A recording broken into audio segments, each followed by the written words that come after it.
उत्तर प्रदेशना अयोध्यामां राम मंदिरना निर्माण बाद भगवान रामनी प्राण प्रतिष्ठाने 1 वर्ष पूर्ण थता विश्व हिंदू परिषद द्वारा उजवणी करवामां आवी छे। बोटाद जिल्लाना गढ़डा खाते अयोध्यामां राम मंदिरना प्राण प्रतिष्ठा महोत्सवने 1 वर्ष पूर्ण थता आतिशबाजी करी हती। ज्यारे विश्व हिंदू परिषद द्वारा भगवान रामनी आरती उतारीने उजवणी कराई हती अने जय श्री रामना गगनभेदी नारा लगाव्या हता।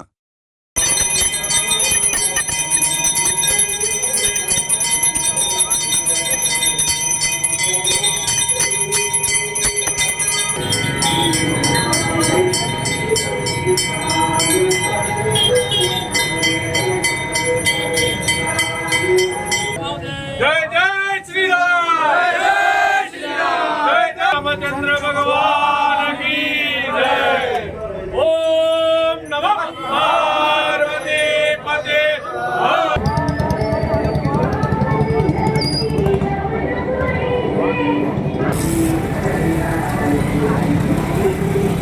अर्जुन राज्यगुरु विश्व हिंदू परिषद गढ़डा प्रखंड अध्यक्ष आज रोज अयोध्या अंदर भगवान श्री रामलला की प्रतिष्ठा ने 1 वर्ष पूर्ण थता गढ़डा विश्व हिंदू परिषद द्वारा आज रोज बोटाद झापे हनुमान जी मंदिर खाते विश्व हिंदू परिषद की टीम तथा हिंदू आगेवानों द्वारा आज भगवान श्री रामलला की भव्य महाआरती उतारवामां आवी हती, तेमज आकाशबाजी करी अने महाप्रसाद नुं आयोजन राखवामां आव्युं हतुं।